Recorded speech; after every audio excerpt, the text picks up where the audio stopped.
pour la présentation. Et docteur.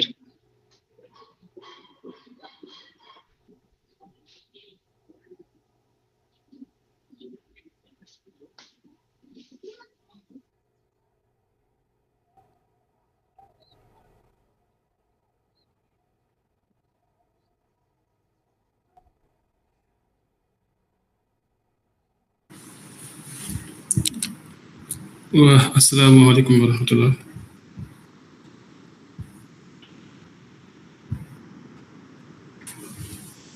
Oui, merci beaucoup à Ismaïla Kendaba.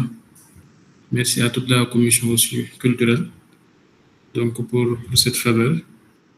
Je me nomme Omar Ndom, médecin interne des hôpitaux, rhumatologue au service médical du Code, collègue à un certain Serigne Mas, parce que c'est un grand honneur et j'en suis vraiment ravi de pouvoir discuter avec vous sur la charge cognitive, donc couplée à la performance académique. Donc avec une question en sous-titre qui dit jusqu'où peut-on pousser le cerveau? Est-ce que c'est la peine de partager mon écran ou bien je discute de façon très théorique? Si possible, c'est mieux de partager pour que le suivi soit beaucoup plus facile.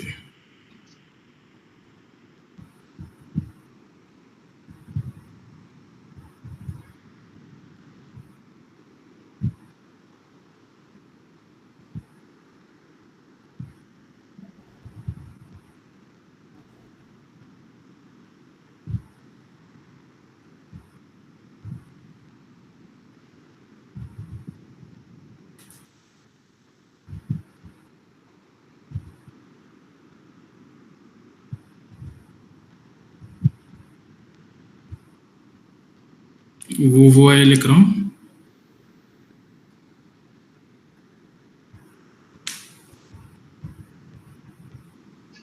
Je ne sais pas pour les autres, mais pour moi, pas encore. Si peut-être les autres peuvent manifester. Il semble que non.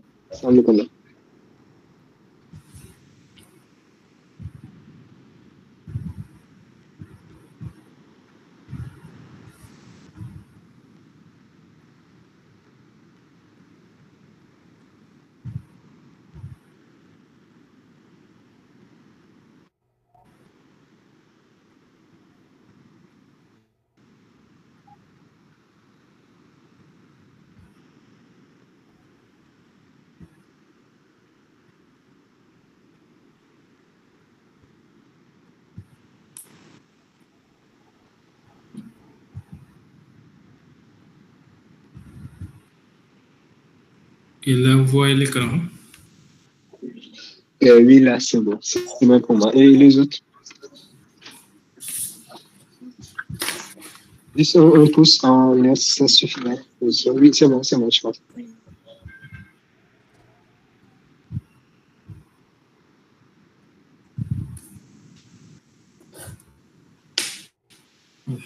Assalamu alaikum wa rahmatullah à toutes et à tous. Donc, merci encore une fois pour la commission culturelle de m'avoir donc permis de vous faire une présentation sur la charge cognitive, donc couplée à la performance académique, avec une question en sous-titre disant jusqu'où peut-on pousser le cerveau?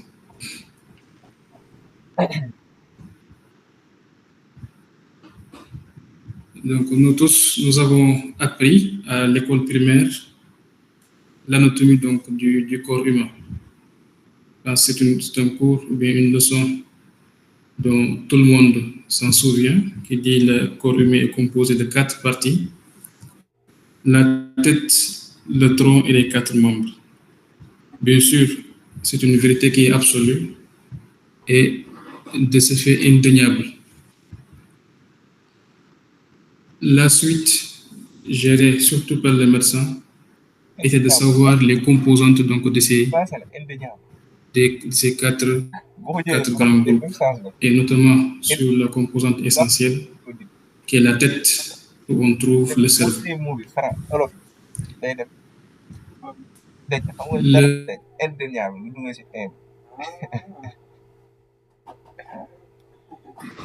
Il est responsable, donc, en quelque sorte, de bon fonctionnement de l'organisme, de ce que nous voyons, de ce que nous disons, de ce que nous faisons, donc du matin au soir. Ce cerveau, selon ses différentes compositions, donc gère des fonctions qui sont diverses. Et parmi ces fonctions, on y trouve la fonction cognitive. Cette fonction cognitive rassemble plusieurs autres fonctions qui permettent donc à l'être humain de mieux interagir avec son environnement. Et à partir de cet environnement, donc, on y intègre l'académie, on y intègre les institutions et on y intègre donc tout ce qui est connaissance acquise. Pour mieux aborder ce sujet, nous allons donc suivre ce plan en grand temps, parler un peu des généralités, parler des différentes fonctions cognitives donc observées, la performance académique et des hypothèses donc, qui mettent le lien entre les fonctions cognitives et la performance académique. Le terme cognition vient donc du mot latin cognito, qui signifie action de connaître. Et la cognition renferme donc l'ensemble des fonctions cérébrales qui permettent l'acquisition et l'exécution donc des connaissances pour une bonne interaction donc avec l'environnement. L'académie, quant à elle, est une institution donc de haut niveau, si on peut le dire ainsi, dédiée donc à l'éducation ou la formation, donc dans le domaine de la science, du sport, des arts, de la religion, entre autres. La performance se base sur la maîtrise donc des connaissances selon l'académie concernée. Elle est quantifiable, bien sûr, parce qu'établie selon des normes et dépend essentiellement de facteurs individuels, mais aussi du cadre de vie. La performance dépend de facteurs individuels qui seront en rapport donc avec les fonctions cognitives. Donc l'homme a été créé avec donc des tribus diverses, des noirs, des blancs, des jaunes, avec aussi donc des résidences diverses. Et ceci nous renvoie donc dans un verset du Coran qui dit Ya ayyuhan nas inna khalaqnakum min dhakarin wa untha wa ja'alnakum shu'uban wa qaba'ila lita'arafu. Cette diversité qui est observée donc dans les tribus et selon les localités, cette même diversité donc existe donc dans l'évaluation donc des fonctions cognitives, bien sûr, c'est ce qui permet d'avoir donc une identité un peu particulière quant à l'établissement donc des connaissances. Si tout était pareil, bien sûr, le monde, on peut dire que n'existera pas. Et nous tous, nous serons donc sur la même longueur d'onde.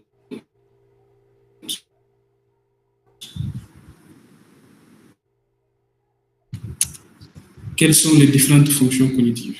Quand on parle de fonctions cognitives, on renvoie à tout ce qui les permet d'interagir avec notre environnement.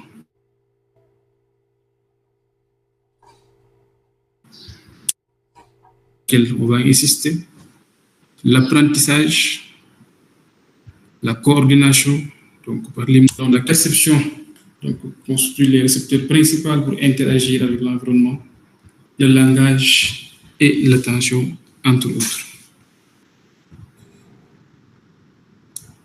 Ce ne sont pas des domaines informels, mais qui reposent bien sûr sur l'organisation cérébrale donc parfaite. Le cerveau humain est constitué donc de plusieurs lobes, les lobes frontaux, les lobes pariétaux, les lobes temporaux, distribués en 2 hémisphères donc isosymétriques. Et chaque lobe gère une fonction bien définie quant au domaine donc de la cognition. Le lobe frontal est responsable donc de la pensée, du langage, des émotions. Le lobe temporal de la reconnaissance et de l'interprétation donc des sons. Le lobe occipital du traitement des images visuelles. Le lobe pariétal de la perception et de l'interprétation donc des sensations. Des zones sont donc ainsi identifiées et chaque zone gère une fonction bien établie. Certaines préfèrent le terme aire, on appelle les aires motrices, les aires sensitives. Mais aussi, il y a des aires pour le langage et des aires qui gèrent donc la mémoire. Ceci dit que lorsque quelqu'un fait un traumatisme crânien et que ça cogne la tête, une lésion qui survient soit au lobe frontal, au lobe temporal ou au lobe occipital donc peut s'engendrer avec des complications sur le plan cognitif. Ce qu'on traite généralement, entre guillemets, excusez du terme de fou, ne sont pas en réalité fous, mais présentent des troubles mentaux. Et ces troubles mentaux sont en lien avec une lésion d'une zone cérébrale donc bien définie, qui gérait aussi bien une fonction bien définie.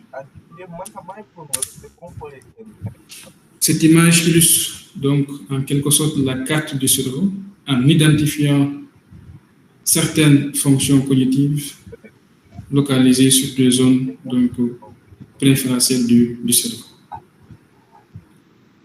On remarque par là que la mémoire, les émotions sont généralement localisées au niveau du lobe temporal, la perception par la vision au niveau du lobe occipital en arrière, les fonctions exécutives donc, au niveau du lobe frontal. Et une lésion telle qu'il est, qui survient sur une zone du cerveau qui concerne soit la mémoire, les fonctions exécutives, l'attention, la motricité, donc sera suivi donc d'une altération en ces capacités. On va insister sur 2 fonctions cognitives, notamment la mémoire et l'apprentissage, qui sont très importantes, surtout quand on parle de performance académique. La mémoire est ainsi scindée en 5 groupes. On distingue la mémoire épisodique, la mémoire de travail, la mémoire sémantique, la mémoire procédurale et l'amorçage. C'est quoi la différence? La mémoire épisodique donc, nous permet de stocker des informations qui concernent des événements qui sont vécus, mais selon le temps et les lieux donnés. C'est comme se souvenir de notre dîner d'hier, par exemple. La mémoire sémantique concerne les connaissances générales en rapport avec le monde, notre environnement, la connaissance de soi, la connaissance des individus avec qui on interagit. C'est comme connaître la cartographie du Sénégal, connaître les différentes parties donc, de notre corps, donc connaître les gens avec lesquels donc, on habite. La mémoire procédurale, qui concerne la connaissance des procédures et des aptitudes donc, à les réaliser, qui découle généralement de l'apprentissage, comme faire du vélo, conduire une voiture. Ce sont des connaissances qui, une fois acquises, peuvent même s'exercer sans l'intervention donc, de la volonté. La mémoire de travail, c'est le stockage de l'information acquise à l'instant T et qui sera aussi émise à l'instant T. C'est une mémoire donc à court terme qui est temporaire. C'est comme faire un calcul mental, tenir une conversation, ce qu'il te dit tout à l'heure, tu le retiens avant de pouvoir donc lui répondre, donc, etc., etc. L'amorçage, c'est la capacité donc qu'a l'individu à mémoriser de façon visuelle une image ou bien une couleur. C'est ce qui permet à certains de pouvoir faire ce qu'on appelle le portée-robot dans le cadre donc des enquêtes policières. On introduit sur la mémoire qui permet le stockage des informations, bien sûr. Mais comment acquérir ces informations? Et bien évidemment, c'est grâce à l'apprentissage. Deux personnages, notamment Skinner et Bandura, ont développé des théories, l'un sur l'apprentissage programmé et l'autre sur l'apprentissage social. Que dit Skinner? Skinner dit que l'apprentissage programmé est basé sur deux phénomènes, des renforcements positifs et des renforcements négatifs. Par exemple, quand vous avez votre enfant chez vous et que vous lui demandez si tu fais ça, si tu apprends telle chose, tu auras un bonbon, par exemple, ça peut le motiver davantage à pouvoir apprendre. Ce qu'on appelle l'apprentissage par les renforcements positifs. Et ça se fait donc sous le biais donc des récompenses. Les renforcements négatifs, il y en a, et ça existe par donc la mise en place de punitions. On l'observe malheureusement dans certaines localités, on l'observe malheureusement dans certaines écoles coraniques. Et Skinner a cherché le lien entre les renforcements positifs et les renforcements négatifs pour voir sur quel domaine insister pour pouvoir permettre donc une acquisition des connaissances apprises. Et par ça, il a émis donc la théorie du conditionnement opérant. Il a remarqué que enseigner quelqu'un par des renforcements positifs est beaucoup plus optimal à acquérir que de le faire avec des renforcements négatifs. Bandura nous parle de l'apprentissage social basé sur l'apprentissage imitatif, imiter quelqu'un en faisant telle chose. Quand on a un enfant chez nous et qu'on a tendance à prier devant lui, même à bas âge, il peut imiter donc nos gestes. La facilitation sociale par l'encouragement.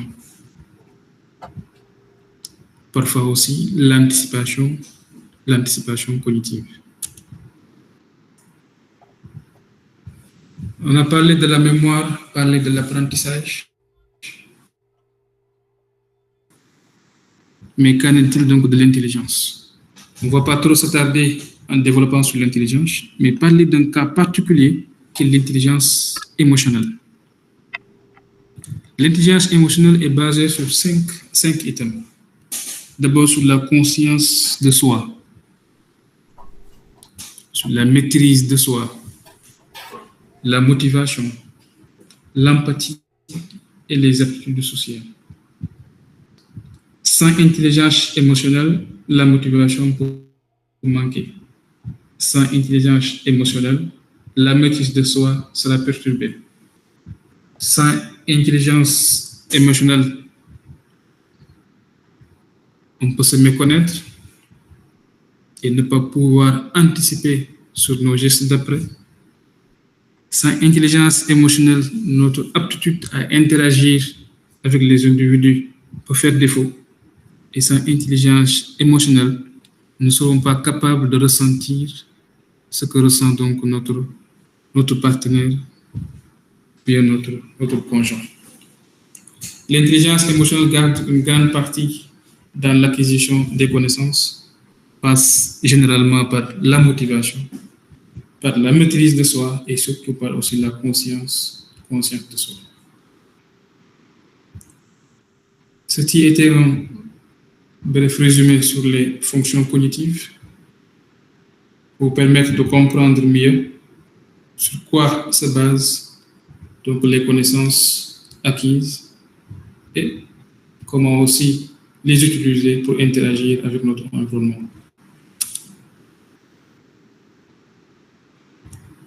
Qu'en est-il de la performance académique? Selon l'académie concernée, selon l'institution étudiée, la performance varie donc d'un cas à l'autre. Il se base sur des normes établies avec des domaines d'exercice différents et une évaluation par la solution donc d'épreuves. On peut mettre à la disposition, si on prend le cas donc de l'université, on peut mettre à la disposition des étudiants donc des connaissances en rapport soit avec la médecine, avec le droit, fixer des normes quant à l'acquisition et les soumettre à des épreuves pour évaluer leur performance. Donc, il devient dans ce cas quantifiable et dépend du niveau de maîtrise des connaissances de tout un chacun. Cette performance académique renferme 3 domaines essentiels. Elle dépend des aptitudes cognitives générales qui sont individuelles. Elle dépend de la personnalité. Elle dépend surtout de l'apprentissage. L'apprentissage n'est rien d'autre que le recueil donc, de données, le recueil d'informations en rapport avec notre environnement et le traitement de ces informations. Le recueil se fait par soit une expérience concrète, soit par une conceptualisation abstraite. L'expérience concrète se fait par l'utilisation donc des organes de sens et par un exercice pratique.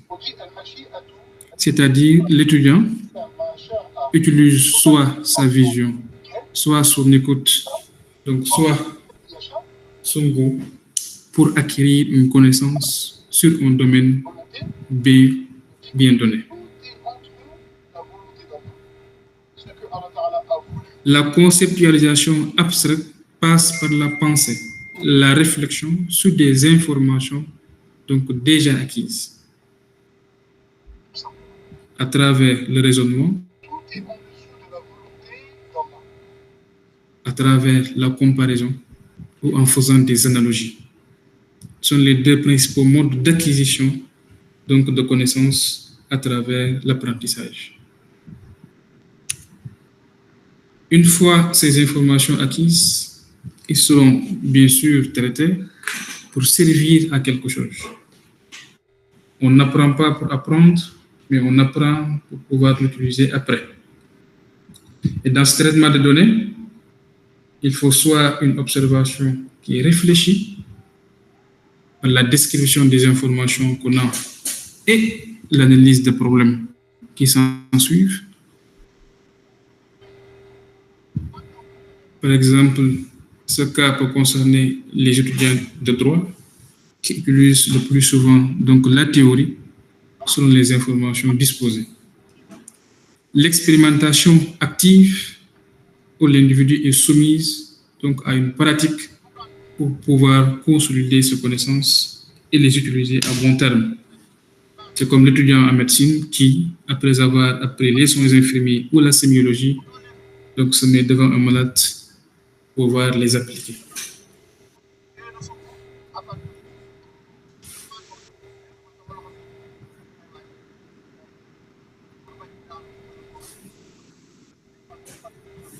Quand on prend l'expérience objective où l'apprentissage se fait à travers les organes de sens, là où l'individu est soumis directement à son environnement, où il acquiert de connaissances à travers de ce qu'il voit, de ce qu'il sent, de ce qu'il entend, de ce qu'il goûte ou de ce qu'il touche. L'identification de ces différents types d'apprentissage nous renseignera un peu sur les différents types de personnalités. Et de là, vous verrez les liens qui existent entre ces 2 grands groupes notamment la personnalité et l'apprentissage, en passant bien sûr par les aptitudes cognitives. L'aptitude cognitive a un lien positif avec la performance académique, responsable de 25% de la variance de cette performance. Cela dit, on ne peut pas être performant sur le plan académique sans pour autant avoir une aptitude cognitive normale. Et des études récemment donc menées ont montré que l'aptitude cognitive est en lien étroit avec la conceptualisation abstraite, donc par le recueil de l'information à travers la pensée et par le raisonnement. Donc, la conceptualisation abstraite modère le lien de façon positive entre l'aptitude cognitive et la performance académique. Ceci n'est pas anodin, parce que quand on n'apprend pas, la mémoire ne servira à rien, l'information ne sera pas stockée. Et si l'information n'est pas stockée, elle ne sera pas utilisée à bon escient. Qu'en est-il de la personne qui étudie? Qu'en est-il de la personne qui apprend? C'est en ce sens que d'aider à identifier 5 types de personnalités, et chaque type de personnalité en va avec un modèle d'apprentissage. Prenons l'exemple donc du nervosisme. Quand on parle de nervosisme, on renvoie aux personnes qui sont généralement anxieuses, qui ont des pensées négatives sur soi, donc une intelligence émotionnelle défectueuse. Ces personnes ont des aptitudes à l'observation réfléchie.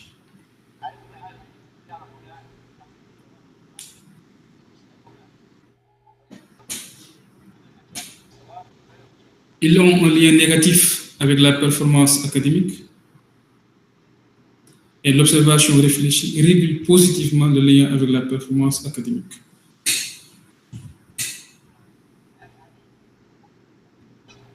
L'observation réfléchie, on en a parlé tantôt, donc fait partie des domaines d'acquisition donc de l'apprentissage des connaissances.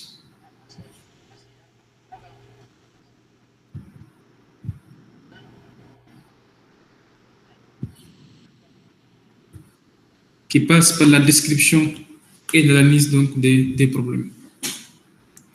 Donc, on a remarqué que les personnes nerveuses qui sont généralement anxieuses, qui ont une intelligence émotionnelle défectueuse, donc qui manquent de motivation, sont plus susceptibles à apprendre à travers l'observation réfléchie que la conceptualisation donc abstraite. Et on dit que si ces personnes, bien ces étudiants qui ont tendance à être nerveuses sont soumis à l'observation réfléchie, ceci donc pourrait augmenter leur performance académique.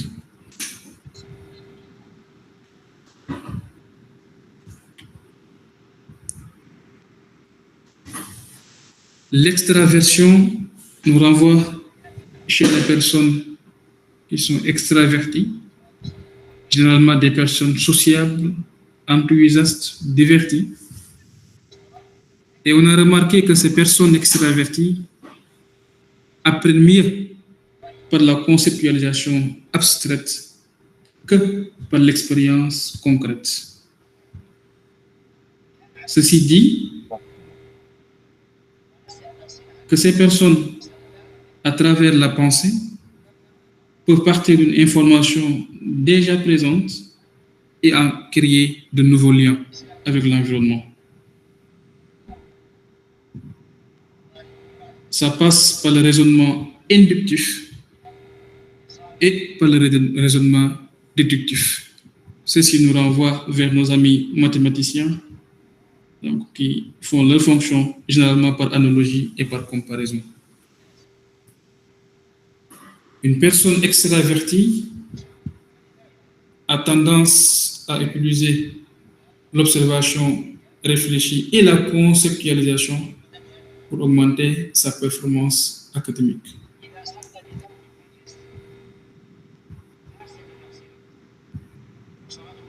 Des hypothèses qui seront dégagées en dernier lieu reviendra un peu sur l'existentiel entre les différents types de personnalités et leur lien avec la performance académique. Les personnes ouvertes, attentives, curieuses, qui sont d'emblée motivées avec une maîtrise de soi et une conscience de soi, bien sûr, une intelligence émotionnelle qui répond aux normes, sont des personnes qui peuvent apprendre avec l'expérience concrète à travers les organes de sens, avec la conceptualisation abstraite par l'utilisation de leur pensée,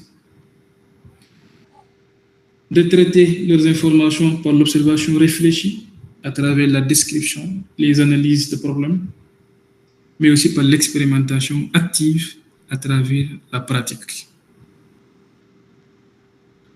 Ceci dit que nous exhortons les personnes nerveuses, extraverties, à être beaucoup plus ouvertes en soi et dans le monde. Bien sûr, le lien est bien établi avec la performance académique. Les personnes consciencieuses sont généralement ambitieuses et motivées.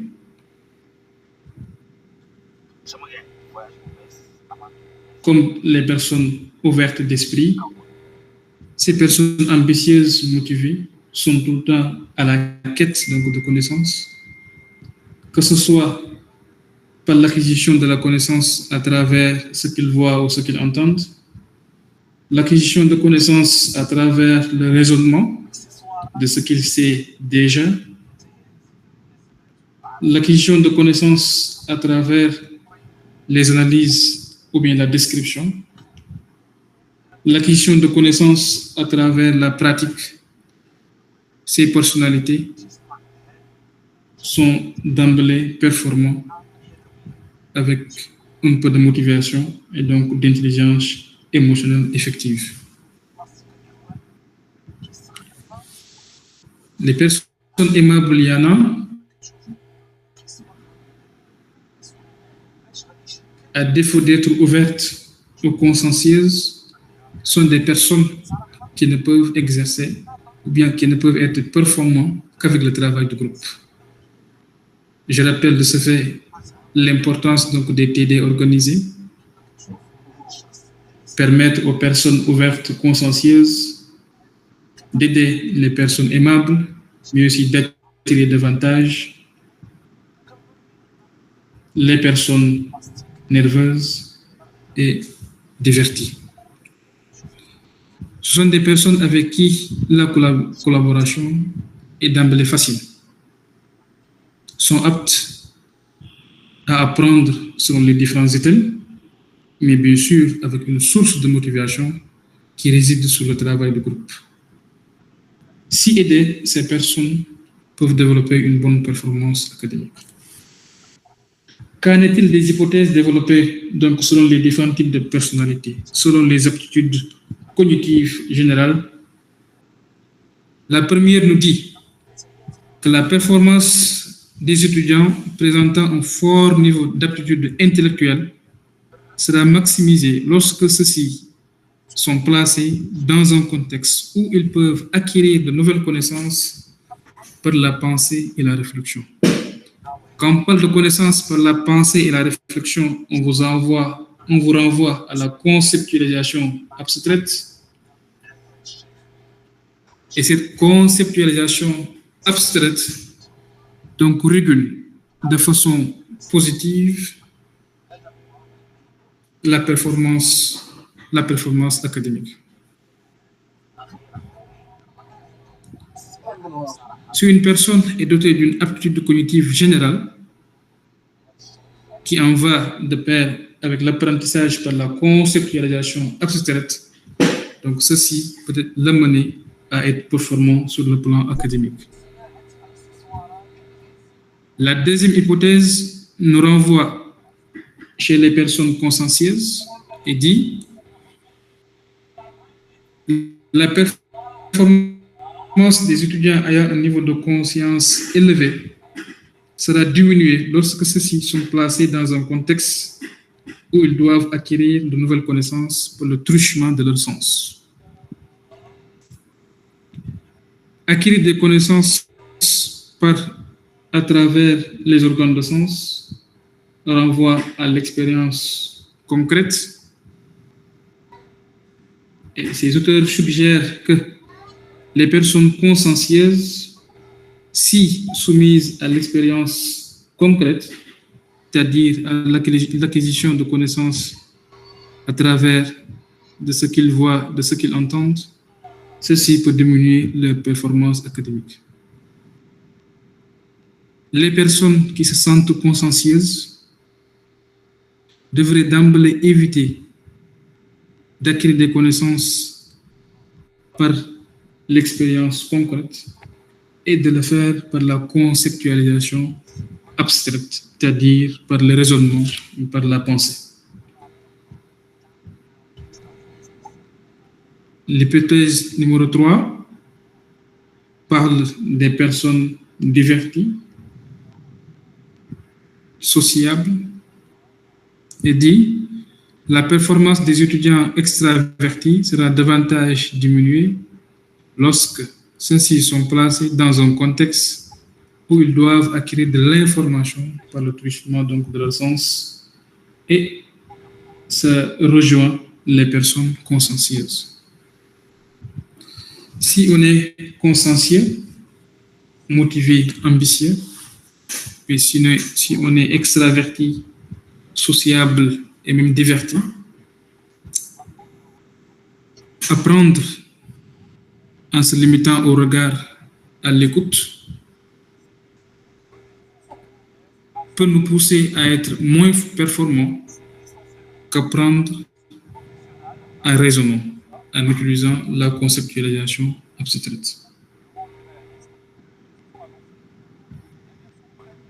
Et si l'apprentissage par la conceptualisation abstraite est requise, bien sûr, dans le traitement de l'information, l'observation réfléchie par l'analyse, la description, ou par l'expérimentation active dans la pratique, peuvent être obtenues de façon optimale. L'hypothèse numéro 4 nous renvoie aux personnes nerveuses.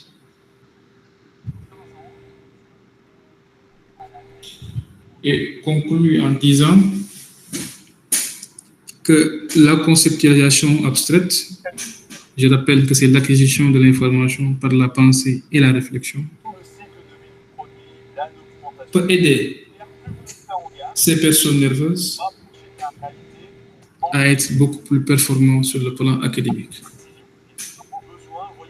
Le but de ces hypothèses est de permettre aux étudiants de se reconnaître sur un type de personnalité et de pouvoir choisir leur préférence d'apprentissage, que ce soit par l'expérience concrète, à travers des organes de sens, que ce soit par la conceptualisation abstraite, à travers le pensée, donc par le raisonnement, que ce soit inductif ou déductif, et de traiter ces informations par l'observation réfléchie et par l'expérience, l'expérimentation active à travers la pratique. Avec une intégration cloud qui couvre la commercialisation, tout le cycle de vie du produit, la documentation. En clair, plus vous montez en cadre. Quand on expose une personne nerveuse à une expérimentation active, c'est-à-dire par la pratique, on peut l'enfoncer davantage. En ce moment, avec l'achat d'un Solibox, un draft de Sate est offert. Par contre, si c'est par l'observation réfléchie, où la personne doit avoir une maîtrise de soi on peut aider ces personnes nerveuses à être beaucoup plus performantes sur le plan académique.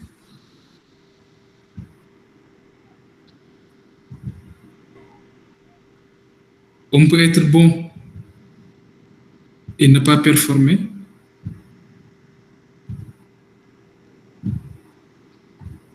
Mais selon l'entourage, la méthode d'apprentissage utilisée, qu'on soit une personne aimable, consciencieuse, donc on peut devenir performant. L'identification du type de personnalité nous permet de voir le type d'apprentissage qui nous convient et bien sûr, avec une bonne aptitude cognitive, on peut surpasser les autres. Être nerveuse, anxieuse, perturbe les fonctions cognitives,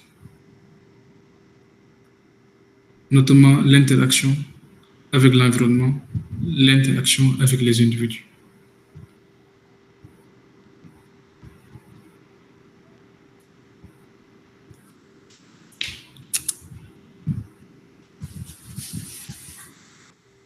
On revient sur les personnes extraverties.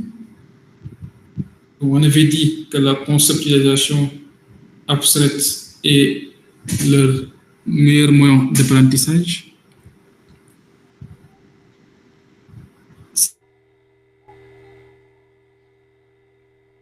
Ces personnes extraverties, quand vous les mettez à l'épreuve, à la pratique,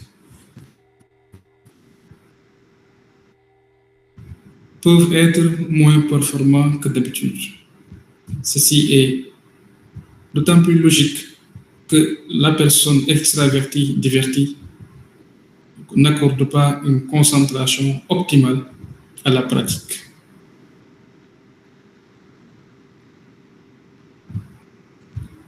Mais si une personne extravertie, une personne divertie, très enthousiaste, essaie d'acquérir des connaissances à travers l'observation réfléchie, elle peut bien sûr s'en sortir. Parce que ça en va de la description, ça en va de l'analyse et de l'utilisation de sa propre pensée. On termine les hypothèses en revenant sur les personnes consciencieuses qui, comme les personnes extraverties, peuvent être mises à l'épreuve des pratiques. Tantôt, on avait dit que les personnes consciencieuses et extraverties sont aptes à utiliser toutes les méthodes au domaine d'apprentissage. Mais cette théorie nous renvoie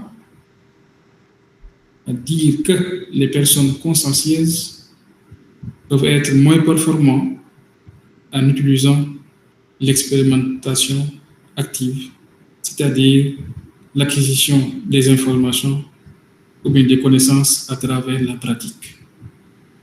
Je rappelle que ces personnes consciencieuses sont des personnes ambitieuses, motivées et qui peuvent sombrer d'emblée au stress.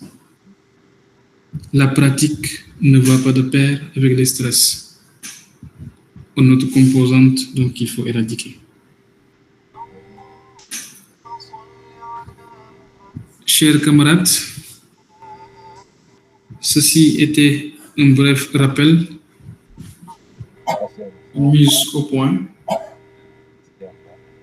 sur les fonctions cognitives, les domaines de la performance académique concernant l'apprentissage, la personne qui l'exerce et son aptitude cognitive.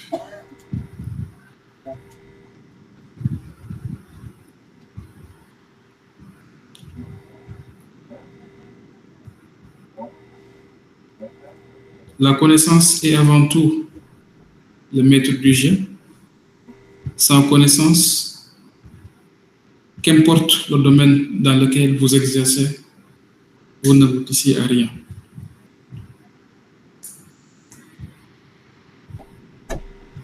Pour avoir la connaissance, il faut d'emblée être motivé comme les personnes consciencieuses. Il vous faut d'emblée éviter d'être anxieuse et nerveuse comme les personnes, comme les nervosismes.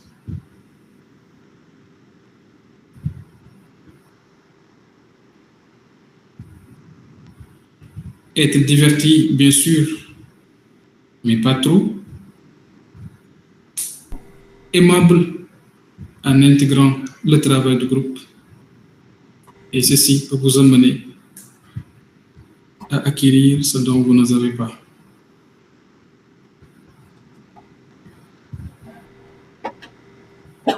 De grands savants disent que le prophète sallallahu alayhi wa sallam n'a rien demandé à Allah le Tout-Puissant que, je cite, Rabbi zidni ilma.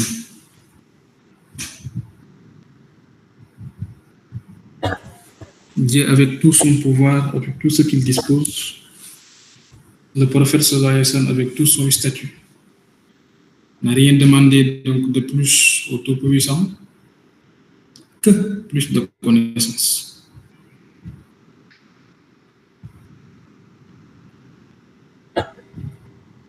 Chers camarades, je termine cette allocution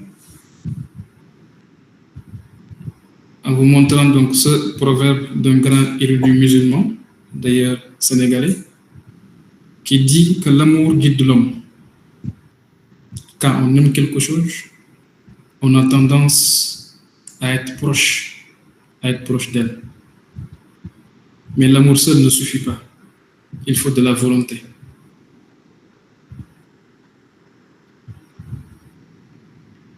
Et si on a de l'amour et de la volonté, il nous devient impossible de ne pas obtenir ce dont on va acquérir.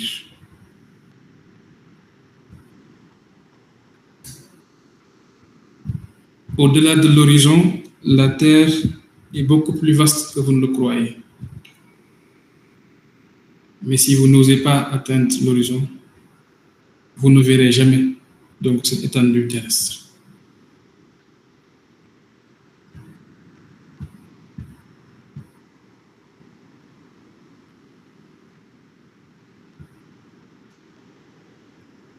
Ceci répond aux dernières questions, à la dernière question qui était la première posée. Jusqu'où peut-on pousser donc le cerveau? Merci beaucoup.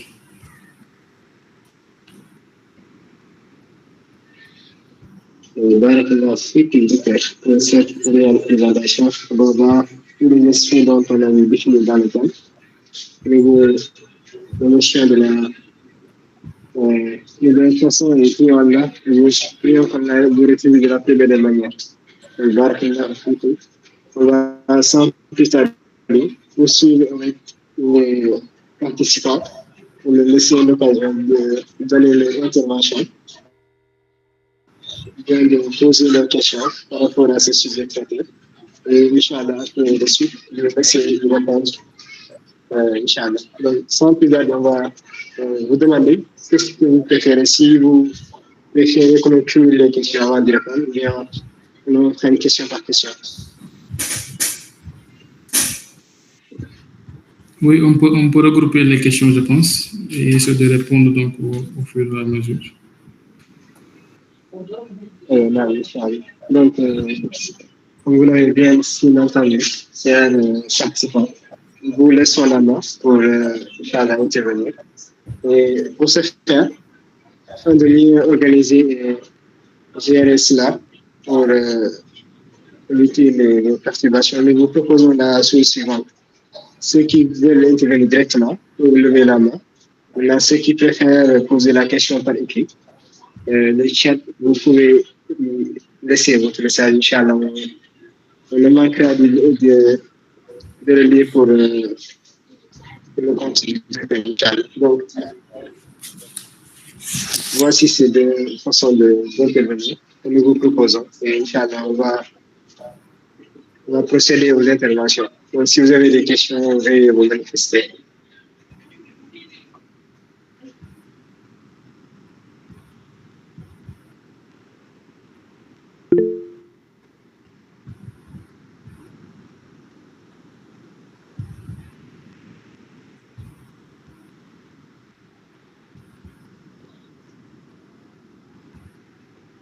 Non, je viens de voir dans le ça.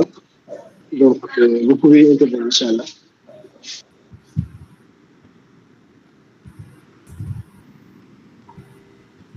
D'accord, merci beaucoup Ismaïla pour la parole. Merci très cher Omar. Merci beaucoup pour cette belle présentation. J'attendais pas moins de toi parce que comme il l'a rappelé, c'était moi qu'on avait proposé le sujet dès le début. Et après, bon, lui c'est mon ami et tout. Je sais que il pourrait faire ce sujet. C'est pourquoi je l'ai proposé. Et j'espère que vous êtes satisfait et tout. Bon, en tout cas, pour revenir sur le sujet, je disais, en tout cas, il a tout ramassé avec des articles à l'appui et des ayats, puisque c'est mon sérigne aussi. vous comprenez. Voilà, maintenant, bon. Je sais pas. Ce que j'ai retenu, c'est que il faut, pour la charge cognitive, c'est au moins deux, c'est-à-dire les charges intrinsèques et les charges extrinsèques. C'est-à-dire ce qu'on a, surtout si on le rattache aux performances académiques, on dira il y a les cours à la fac et tout, et aussi il y a les charges extrinsèques, c'est-à-dire les stress, c'est-à-dire les soucis familiaux et les autres problèmes sociaux. Maintenant, ça, tout ce que ça peut faire, c'est de diminuer tes capacités académiques.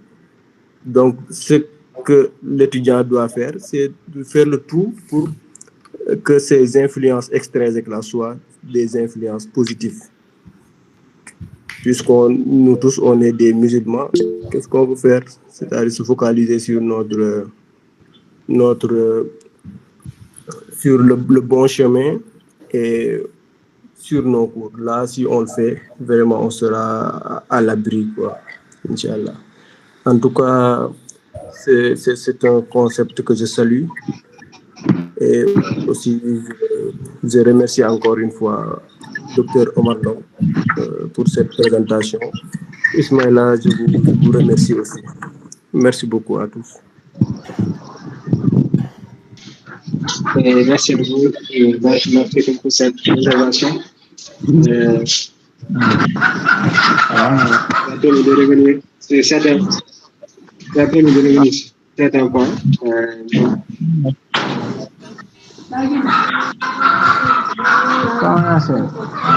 On va arrêter la question pour faire son intervention. Merci, Inch'Allah.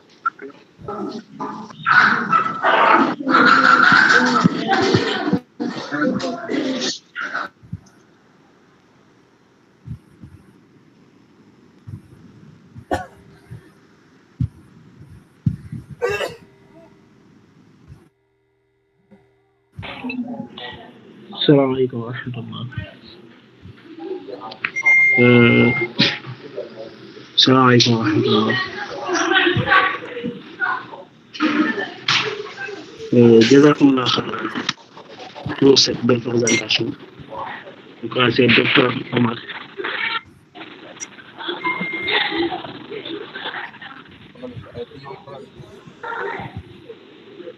J'avais juste une question. Ma question, c'était de quel conseil allez-vous donner, par exemple, un étudiant qui est à l'ESC, par exemple, un étudiant, un membre, par exemple, de la CCI, qui est donc à l'ESC, quel conseil avez-vous à le donner, tout en sachant que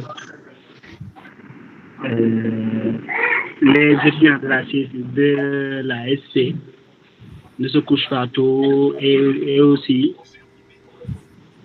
un bon étudiant et obligatoirement doit se réveiller tôt. C'était ma question.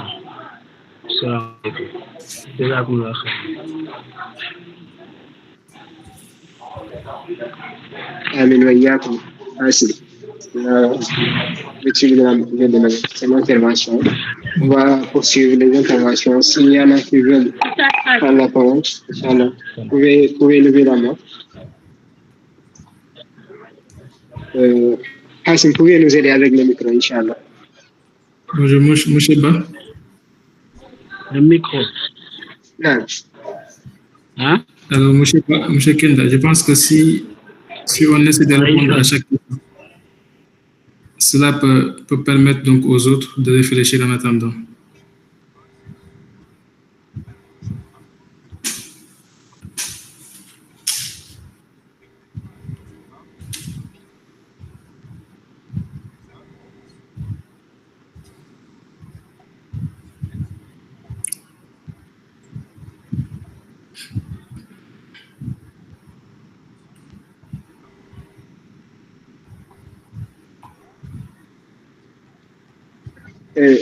Juste, je vais m'excuser. Il y avait une discussion que je menais avec l'invité, donc j'ai pas bien saisi la situation, votre intervention dessus.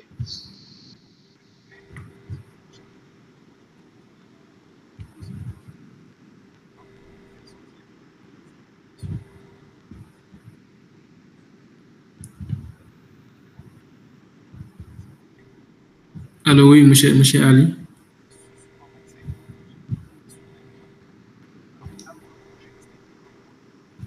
Allô?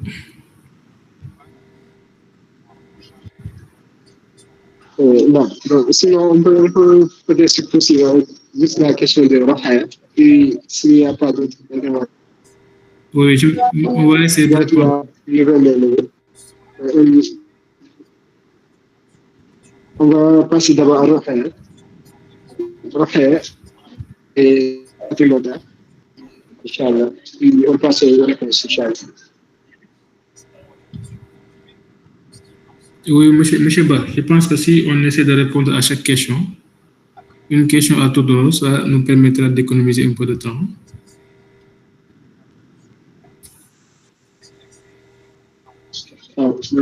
C'est une bonne idée. Si on peut faire cela, je commence avec cette question déjà posée. Je ne vais pas bien entendu cette proposition. Donc, il y a quelqu'un qui a demandé quel conseil donc donnerais-je aux étudiants de l'ESP, si je n'ai pas bien compris. Hein? Mais en tout cas, c'est en rapport avec des troubles du sommeil. Donc, l'heure de coucher qui n'est pas bonne et couplée aussi aux heures de réveil.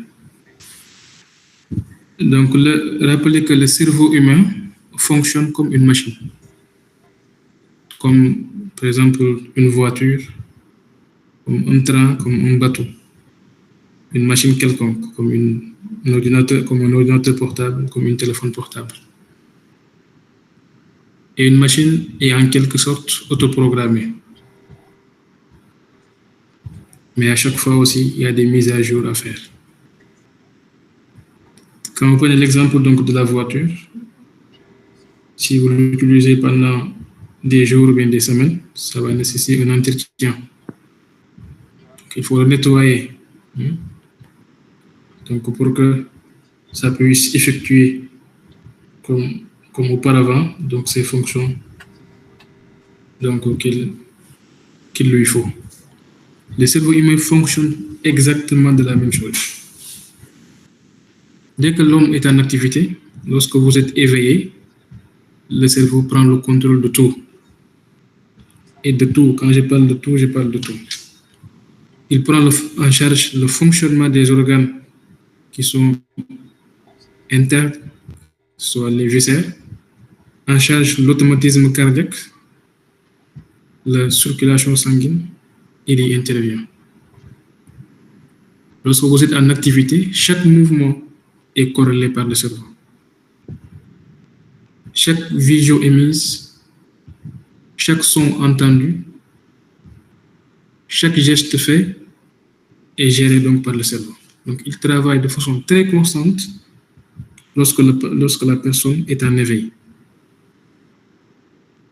Et lorsque la personne dort, c'est en ce moment donc, le cerveau est en quelque sorte réflexionné. Maintenant, si un cerveau n'est pas bien réflexionné pour lui permettre d'être apte à gérer les fonctions, que ce soit motrices, que ce soit exécutives ou les fonctions cognitives, donc ce cerveau aura du mal à encaisser, surtout sur le plan de l'apprentissage. On ne vous demande pas de dormir pendant 9 heures ou 10 heures de temps. On vous demande aussi de ne pas dormir, de dormir moins de 4 heures de temps, mais de trouver le juste milieu, l'équilibre entre les choses. Et ce qui est important ou bien touchant dans la médecine surtout, c'est que les dernières découvertes faites au XXIe siècle ou au XXe siècle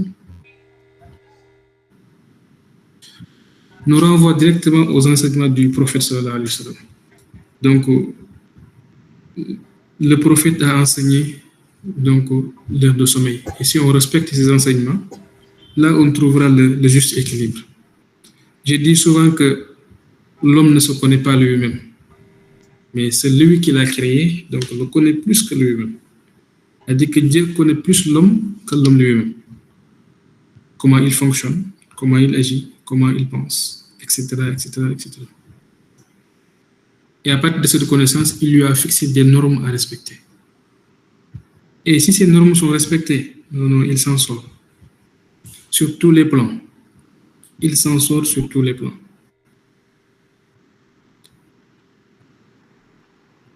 Mais quand même, pour chaque théorie, il y a des exceptions. Pour chaque théorie, donc il y a des exceptions. Autant le prophète conseillait à ses sahaba, ses compagnons, donc de manger lorsqu'ils ont faim et d'arrêter de manger avant d'être rassasiés. C'est une théorie, donc, bien un conseil que le prophète sallallahu alayhi wa sallam donnait à ses compagnons. Autant. Les gens le refutaient, mais parce qu'ils ne savaient pas. Actuellement, au XXIe siècle, les dernières études sur la santé alimentaire ont montré que 90% des maladies qu'on a nous proviennent de l'alimentation. Et pour chaque patient, oui, pour chaque personne, qu'on soit malade ou non, on doit manger moins gras, manger moins salé, manger moins sucré. Ceci n'est-il pas en concordance avec les enseignements du prophète au Kossi? Donc c'est comme si le temps nous rattrape et on a perdu des siècles et des siècles donc pour se retrouver donc aux enseignements donc, du prophète. Donc juste dire que si on ne se repose pas, on ne peut pas être performant.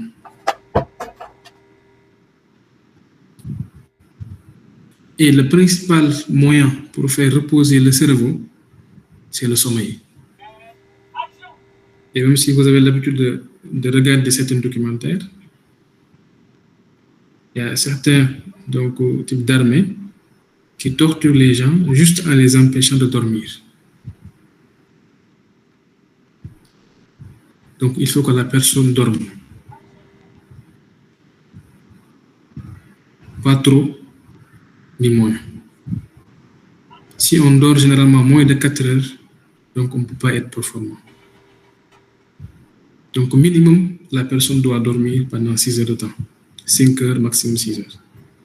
Certains ont dit qu'on peut aller jusqu'à 8 heures, mais ce sont des théories. À 6 heures de temps, donc on a un sommeil normal, le cerveau est rétabli donc à son minimum.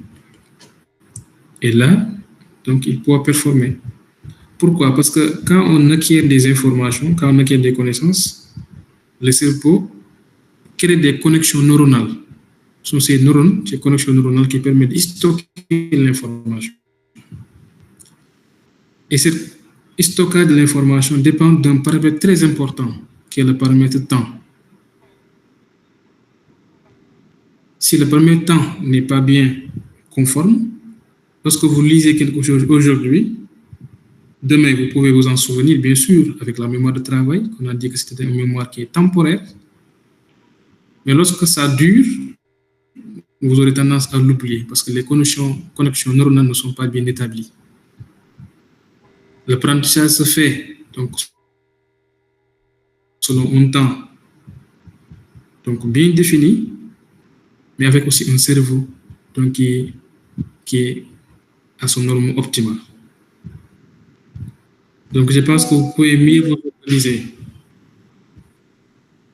organiser, donc à dormir pendant 6 heures de temps au moins par jour. Ça peut vous aider donc, à être beaucoup plus performant sur le plan académique. Si vous en faites moins,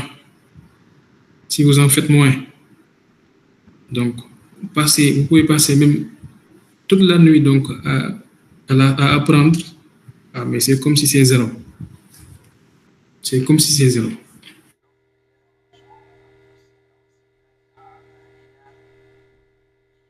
Ingrédients que vous voulez dedans, mettez tout. S'il n'y a pas de feu, il n'y aura pas de riz. Il n'y aura pas de riz. Et donc, il faut que la personne se repose. Donc, je ne dis pas de trop se reposer, mais se reposer donc au minimum, au moins dormir pendant 6 heures par jour. Le cerveau a besoin de 2 choses pour pouvoir fonctionner correctement, de l'oxygène et du glucose, du sucre. Bien sûr, avec le sommeil. Et l'oxygène, vous pouvez l'obtenir mieux avec l'activité physique, donc faire du sport. Donc, les sports, c'est autre chose. Les sports augmentent donc les qualités mentales de l'individu. Même si c'est une marche de 30 minutes par jour, donc ça suffit. Parce que ça permet d'avoir une circulation sanguine qui est optimale. Et lorsque la circulation sanguine est optimale, le cerveau en reçoit donc en plein. Et si le cerveau en reçoit en plein, donc son fonctionnement aussi sera optimal. Donc c'est assez logique. Donc dormez au moins 6 heures par jour. Mangez parce qu'il vous faut du glucose pour pouvoir fonctionner. Et faites du sport. Et pour chaque chose, il y a un objectif qui doit être ciblé. Je veux atteindre mon objectif. C'est quoi? Donc, c'est peut-être de passer en classe supérieure. C'est de valider telle matière. Comment dois-je m'y entreprendre? Quels sont les moyens qu'il me faut pour y arriver? Et là, bien sûr, chaque chose a été déjà faite par quelqu'un. Vous vous rapprochez de vos élèves, ce qu'on appelle la personnalité aimable, et vous intégrez le travail de groupe. Donc, je pense que j'ai un peu répondu donc à votre question. Et pour cela aussi, le monde actuel où nous vivons, il y a des facteurs qui influencent aussi sur nos aptitudes, notamment les smartphones. Ah oui, je dis que le paramètre qui nous permet de mieux apprendre reste le paramètre temps. Et imaginez quelqu'un qui dispose de 45 minutes pour apprendre et passe les 30 minutes sur son téléphone ou autre chose. Ah, bien sûr, on peut apprendre par les téléphones, par les machines et tout. Mais il faut canaliser quand même. Il faut canaliser ce paramètre. Les smartphones avec donc, la lumière et tout. Donc, ça peut nous pousser donc, à être beaucoup plus paresseux que d'habitude. Il y a certains étudiants qui préfèrent recopier les cours avant de les apprendre, c'est bien. Surtout si c'est un étudiant qui a la mémoire visuelle, donc l'amorçage qu'on a vu tantôt, il peut à travers de ce qu'il voit au moins capter certaines choses. Mais je dis toujours qu'il y a une diversité interindividuelle. Ce que quelqu'un peut faire, l'autre peut ne pas le faire. Et chacun doit trouver le juste milieu qui lui permet donc d'être beaucoup plus apte donc, sur le plan donc, de la recherche de la connaissance. Je pense que j'ai un peu répondu à votre question. S'il y a donc quelques manquements,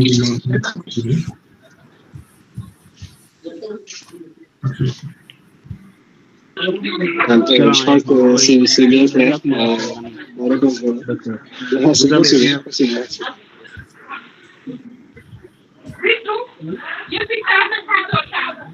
Oui, Jazakumullah khairan, docteur. Je crois que vous avez bien répondu à ma question.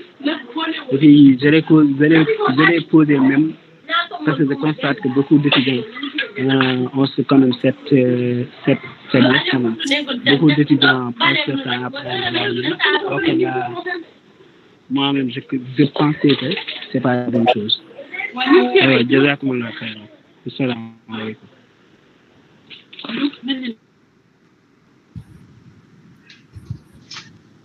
Waalaikum salam. On va sans plus tarder poursuivre avec Raphaël qui a, je pense, une question. Oui.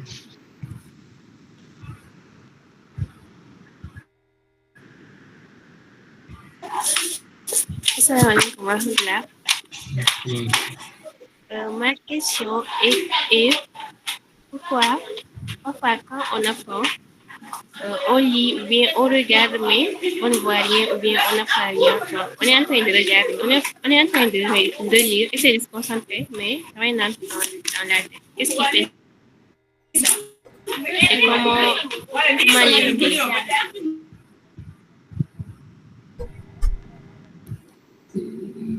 Oui, Sokhna Rokhaya, si tu peux reprendre, je pense que je n'ai pas bien saisi ce que vous venez de dire.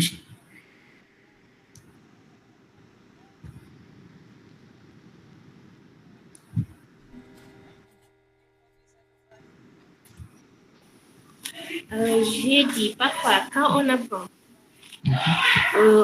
on lit ou bien on essaie d'apprendre, mais rien n'entre dans la tête. On est en train juste de lire ou bien de regarder notre cahier, mais rien n'entre dans la tête.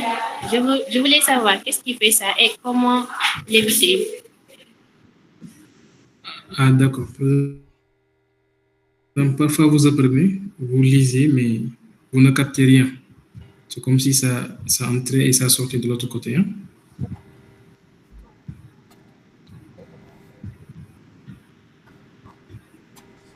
Même si vous vous rappelez bien, pour les gens qui ont appris de l'Akhdari,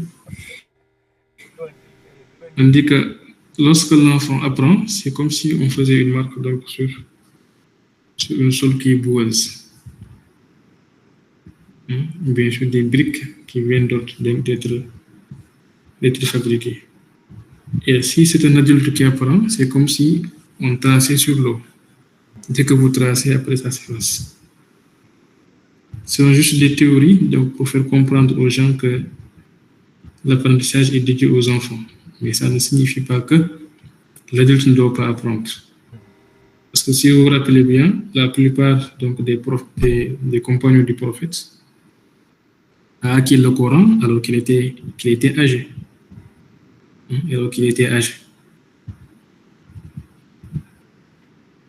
Dans l'apprentissage, donc je pense que je l'ai ébauché un peu, il y a le recueil des informations, mais aussi il y a le traitement des informations. Dans le recueil des informations, ça peut se faire par les organes de sens. Par exemple, lorsque le professeur explique, vous occupez ce qu'il dit.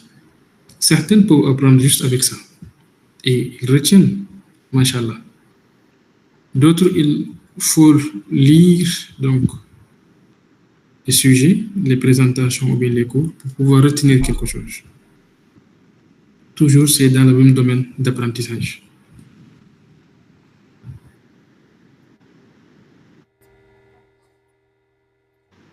Et ce sont les deux essentiels, par la vision ou bien par l'écoute, qu'on appelle l'expérience donc objective. Quand on apprend, on le stocke. Ce stockage se fait par la mémoire. Et ce qui nous intéresse le plus ici est la mémoire de travail. Mais la mémoire occupe une zone bien définie au niveau du cerveau.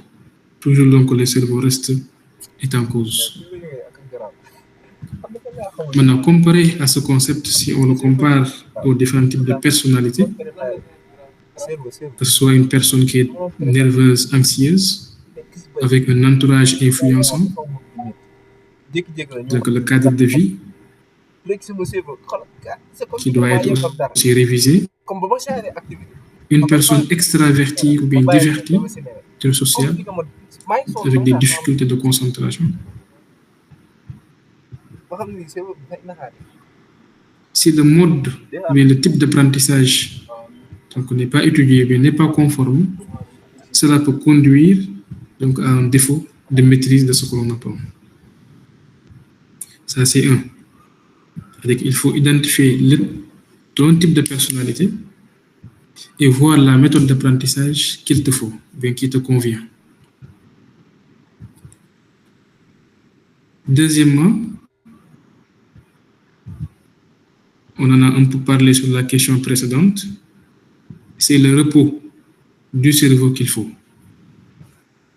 Et je le répète encore, un cerveau, pour pouvoir acquérir de nouvelles informations, doit d'abord se reposer. C'est comme une machine, comme toutes les autres machines. Si le repos n'est pas optimal, l'acquisition peut être défectueuse.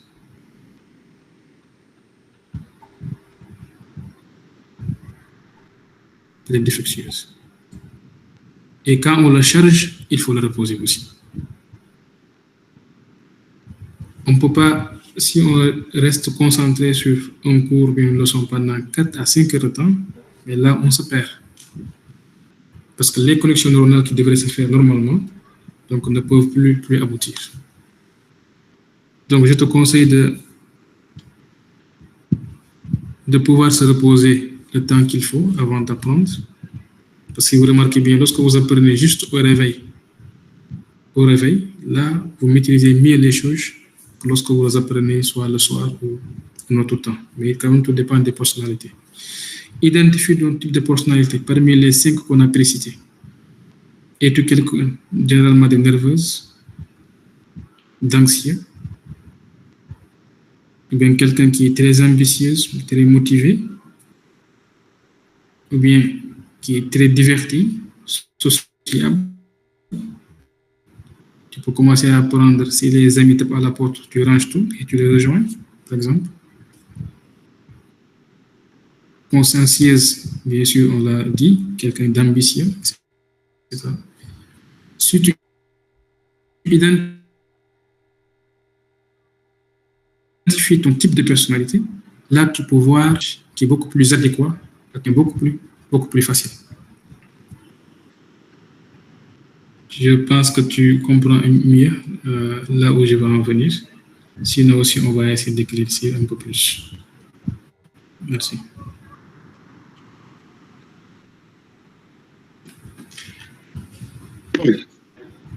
Madame Barakallah Fikoum, docteur, ces précisions. Je pense que c'est clair. Là, Rokhaya peut nous confirmer s'il a bien. Voilà, je pense qu'elle a bien été répondue. Qu'elle a rétribué donc aussi de la plus belle manière. On va passer à deux autres interventions. Je pense qu'on va aller plus vite pour l'heure de la prière. Je pense que ça fait pour son temps. On va prendre Fatima Bint Abdelhamid.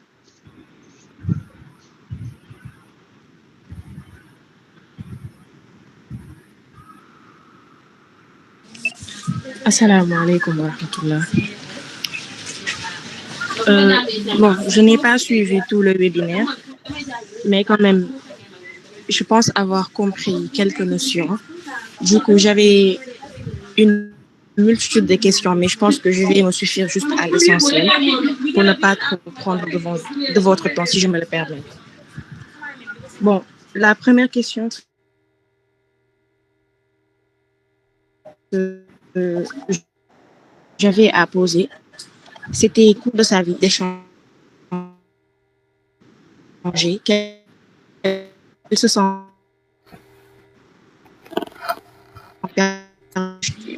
alors que de nature, c'est une personne extravertie. Donc, dans ce cas, qu'elle ne veut plus et que, désolé, en fait, ou chez un psychologue, un psychothérapeute. L'autre chose, c'est que Que dire d'une personne qui également n'arrive plus du tout à se concentrer, alors que de base, elle avait l'ambition qu'elle voulait étudier, se concentrer et quand même réussir comme tous ses camarades. Parce que parfois, on sent qu'aller se confier aux gens, c'est comme si que ces derniers te disaient que tu n'as pas le droit de te morfondre, que tu n'as pas le droit de te sentir seul ou attristé. Souvent, c'est très compliqué avec les réalités de l'université. Des fois, on est là, on n'a plus aucune motivation. On veut tout le temps s'enfermer comment se dire, on veut tout le temps se replier sur soi-même. Voilà. Et aussi, en ce qui concerne la concentration, cette dernière était une personne qui captait facilement les choses. Et que, est-ce que l'enfance ou le vécu d'une personne peut influencer sur son comportement à l'âge adulte? Je pense que je peux me suffire à ça. Barakallah.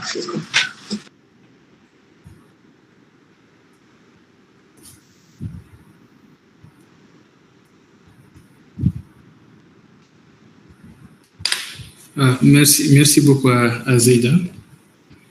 Donc, on va essayer de répondre aux différentes questions. Vous demandez juste donc des conseils sur différents items que vous avez eu à dire. La première, c'est pour une personne qui a tendance à s'isoler, donc à être solitaire. Ce qu'on appelle généralement en médecine une tendance dépressive. L'autre, un déficit de concentration, personne qui n'arrive plus à se concentrer comme d'habitude. Dire que tous ces questions posées ont un rapport avec ce qu'on appelle un défaut de développement psycho-affectif. Quand on apprend la psychologie, on apprend ce qu'on appelle le développement psycho-affectif de l'enfant, qui a un rapport avec ses aptitudes sur le plan du langage, sur le plan de l'attention,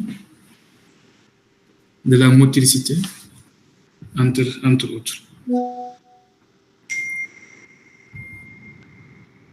Quand on prend l'exemple d'une personne qui n'arrive pas à se concentrer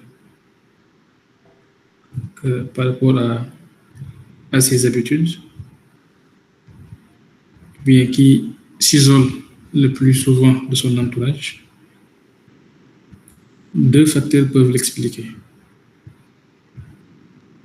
Le premier est d'ordre personnel et le second est d'ordre social ou socio-familial.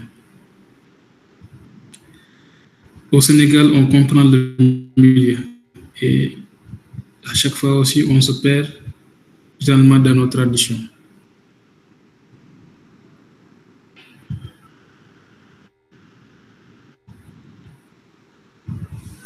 Quand, par exemple, si on prend l'exemple des enfants qui sont l'un de leur famille, avec des parents qui ne travaillent pas, ils peuvent ressentir donc la pression, une pression qui est généralement énorme, qui vient de l'extérieur, mais eux-mêmes, ils peuvent se créer une pression. En se disant que je suis le seul soutien, je dois coûte que coûte réussir. Il faut s'arrêter un peu pour définir la réussite. C'est quoi? Qu'est-ce qu'on entend par réussite?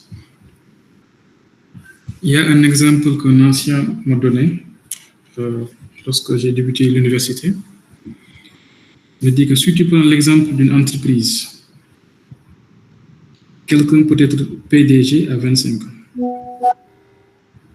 C'est bien. Un autre peut être PDG à 45 ans. Un autre peut être PDG à 65 ans. Celui qui est PDG à 25 ans peut faire une carrière de 2 ans et perdre son boulot ou mourir, par exemple. Celui qui est devenu PDG à 45 ans peut faire carrière pendant 6 ou 7 ans et perdre son boulot ou mourir, par exemple. Son entreprise peut chuter, etc., etc. Et celui qui est devenu PDG à 65 ans peut vivre être dirigeant pendant 15 à 25 ans et acquérir tous ses objectifs. Sommes-nous devant un dilemme? Est-ce que le destin a été tracé comme une ligne droite? Sommes-nous dépendants de quelque chose?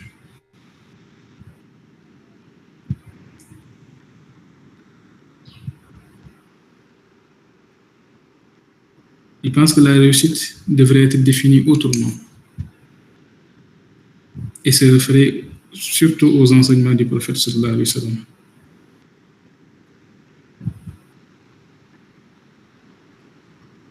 Le prophète était un bon prière, constant. Il jeûnait aussi. Il a fait le djihad aussi.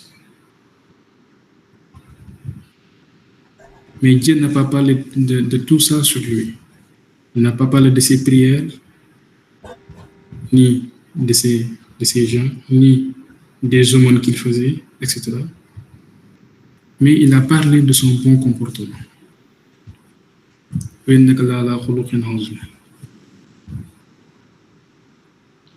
Donc, que doit être l'objectif du musulman? Réussir comme le définit la société, ou bien réussir comme le définit la religion? Si on prend le concept comme le définit la société, c'est de réussir pour pouvoir peut-être aider ses parents, aider ses proches, aider telle chose, telle personne. Mais en retour, est-ce que tu t'aides de toi-même?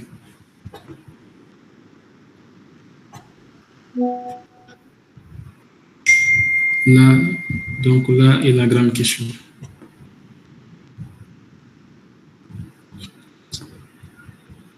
Si Dieu dit que là aussi on doit se poser une question. Notre mission donc réside en quoi? Mais bien sûr, pour adorer Allah, il faut au moins quand même pouvoir se tenir debout. Et pour se tenir debout, il faut manger. Et pour manger, il faut avoir de la subsistance. Et pour avoir de la subsistance, il faut travailler. On peut voir la réussite de ce côté. Pour pouvoir travailler, avoir une subsistance, pouvoir se tenir debout et adorer Allah comme il le faut. Là, on peut y comprendre une notion de réussite. De l'autre côté, Dieu dit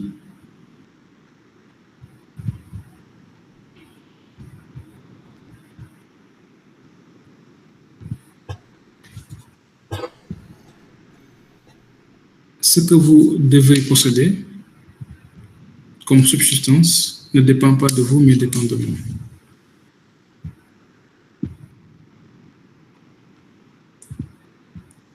Si, par exemple, ce que nous devons porter comme habit, ce que nous devons manger comme aliment, là où nous devons habiter comme maison, tout ça dépend de Dieu. Donc, quel est notre rôle dans la recherche de cette réussite?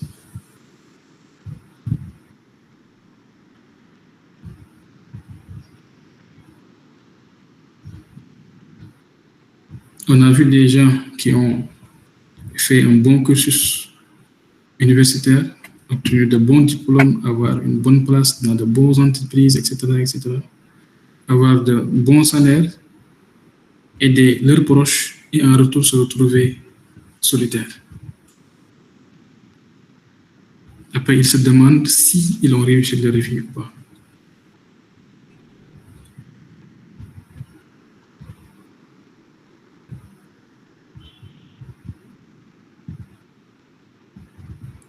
Ce que nous devons posséder dépend du Tout-Puissant, mais nous avons notre rôle à y jouer. Ce rôle, on le fait du mieux que l'on peut, tout en sachant que donc, le résultat final ne dépend que du Tout-Puissant. Il y a même l'exemple dans les universités, bien dans les facultés. Tu peux rester pendant 10 jours à apprendre. Par exemple, vous préparez un devoir sur 10 jours ou 15 jours, ou des examens. pendant tous les 15 jours, tu apprends matin, midi, soir. Et tu as un collègue à côté. Il attend que l'examen reste 2 ou 3 jours, il apprend quelques cours. Et lui, il réussit l'examen, vous ne réussissez pas. Maintenant, là, vous posez la question. En fait, ça dépend de quoi. Dans notre cas, si vous prenez un programme de 10 cours, par exemple, vous pouvez apprendre les 9 cours sur 10, partir à l'examen et le cours restant sort. Et un autre baïfal d'à côté apprend un seul cours et le seul cours qu'il a appris sort à l'examen. Donc, est-ce que l'effort qui est fourni est rétribué?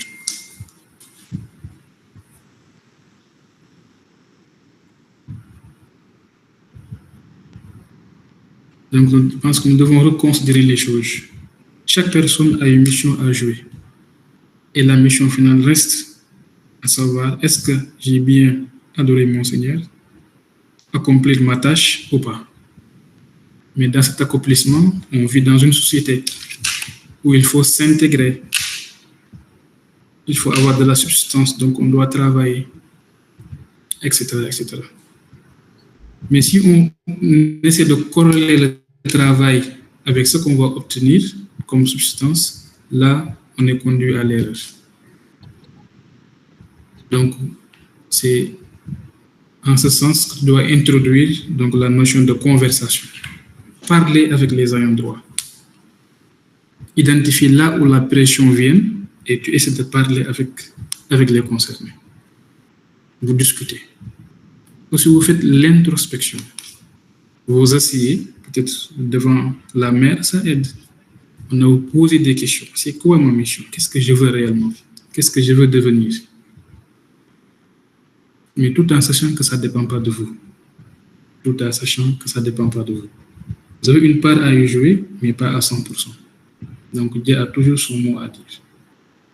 Si ce problème est récurrent et persistant, si vous voyez par exemple un médecin, il peut vous aider à mieux faire cette introspection et à savoir qui vous êtes à travers, bien sûr, l'intelligence émotionnelle, la conscience de soi, la maîtrise de soi.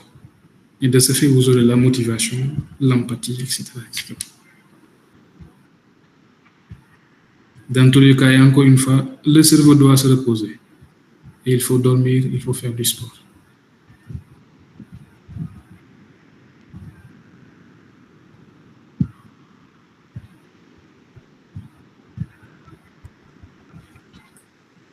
On vit en communauté.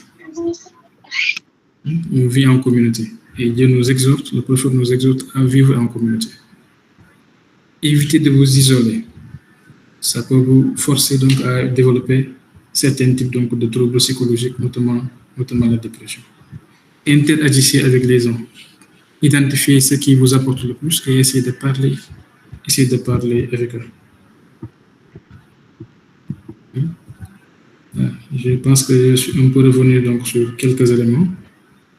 Et s'il le faut après, si ça persiste quand même, on essaiera de voir donc, l'apport d'un psychologue. Généralement au Sénégal, lorsqu'on dit psychologue, on a tendance à stigmatiser donc, celui ou celle qui veut la consultation. Mais je l'ai dit tantôt, chaque fonction cognitive a une zone bien définie au niveau cérébral. Et une lésion peut conduire à un trouble. Et cette lésion, ce n'est pas seulement quelque chose qui est mécanique ou objectif physique, mais ça peut être aussi quelque chose qui est subjectif. Ce qu'on dit généralement une lésion inorganique. C'est comme se blesser à la main. C'est la même chose, le cerveau aussi peut se blesser. Et lorsqu'il se blesse, il a des répercussions. Et quand le cerveau se blesse, les répercussions, c'est généralement sur les fonctions exécutives, sur la façon de vivre de la personne. Et à chaque fois, on le compare par rapport à ses antécédents. Donc, essayez d'appliquer ces astuces. Et si ça persiste quand même, je pense qu'on pourra essayer de voir un psychologue pour mieux rétablir les choses. Bien s'il faut une consultation médicale. Merci beaucoup.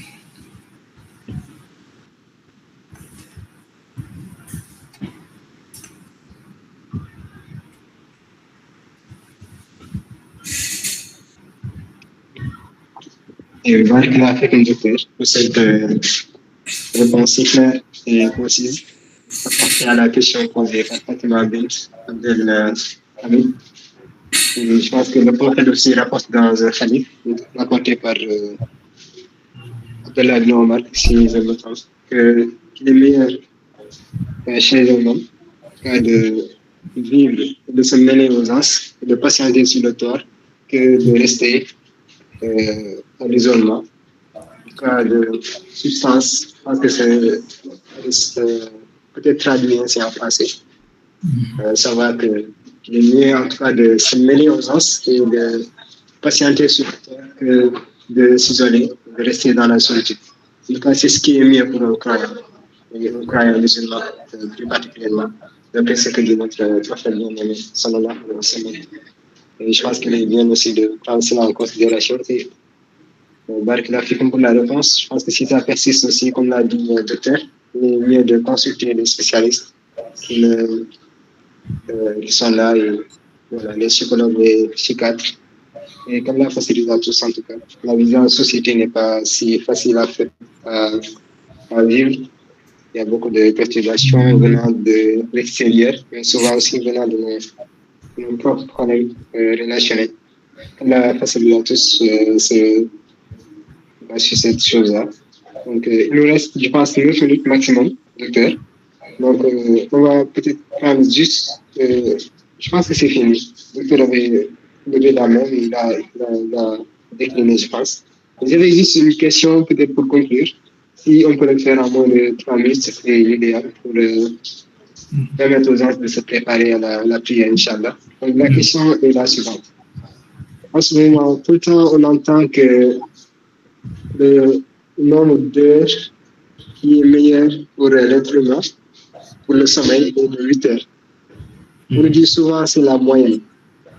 Mais dans la société, la plupart des gens ne comprennent pas que c'est la moyenne. En tout cas, tout le monde pense que tout le monde doit dormir 8 heures de temps. Donc moi, je me pose la question à savoir, est-ce vrai ou bien est-ce qu'il y a des disparités? C'est-à-dire, est-ce que les êtres humains sont, d'autant plus qu'ils sont différents dans leur comportement, est-ce que dans ce point spécifique aussi, il y a des différences, des disparités? C'est-à-dire, est-ce qu'il y a certains qui 6 heures de temps leur suffit, d'autres 8 heures de temps, d'autres 8 heures de temps? En tout cas, c'est la question que je voulais poser pour avoir un peu d'éclaircissement. Oui, merci beaucoup, monsieur Ba. On va essayer de répondre un peu vite. Apparemment, c'est presque donc l'heure de la prière. Donc, en médecine, l'heure du sommeil, donc on le scinde en 3 parties. Pour les enfants, pour les adultes et pour les sujets âgés. Donc, plus on vieillit, plus on manque en heures de sommeil. Donc, plus on a besoin de dormir peu. Chez l'enfant, surtout le nourrisson, ou bien le nouveau-né, celui qui vient de naître, il peut dormir pendant 16 heures de temps par jour. Jusqu'à 16 heures de temps par jour, il peut dormir. Et plus il gagne en âge, plus son heure de sommeil diminue. Et chez l'adulte, les gens fixent cette heure entre 6 heures et 8 heures. Entre 6 à 8 heures. Mais le problème est que ce n'est pas quelque chose d'universel. Parce que le sommeil aussi peut être personne dépendante. Par exemple, selon les conditions sociales, selon les conditions qui sont personnelles, peut-être selon les conditions professionnelles et familiales, on peut être appelé parfois à dormir 5 heures ou 6 heures de temps. Mais l'essentiel est que si on dort pendant 5 heures ou 6 heures de temps et au réveil, on se sent en forme, là, ce n'est plus la peine de fixer une heure de réveil. Certaines peuvent dormir à minuit, se réveiller à 6 heures du matin et ils se sentent en forme.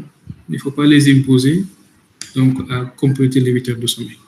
C'est juste une marge que les gens ont établie selon la population donc, adulte, surtout les 6 à 8 heures. Une marge selon donc, ce qu'on voit le plus. Les études menées, c'est ce que les études donc, ont montré. Mais le sommeil est interindividuel.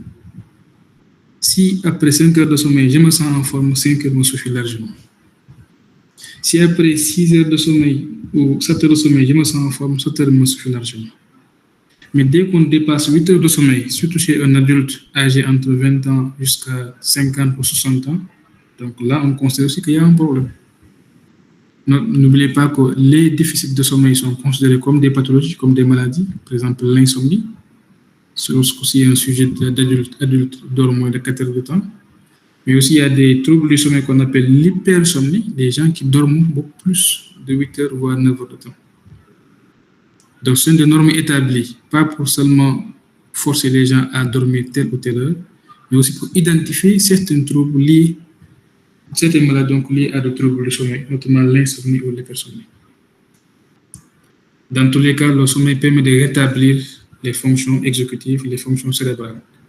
Si après un réveil, vous vous sentez apte, en forme, donc là, vous avez ce qu'on appelle horloge biologique. Et ça vous suffit. Ça vous suffit. Hein? Donc, pour les gens qui font du nafila pendant toute la nuit et autres, donc là, donc on y met une petite parenthèse. Hein? Et on en sort tout doucement. Je pense que j'ai un peu répondu à la question, M. Ba. Et comment on s'approche donc de la période qui poursuit.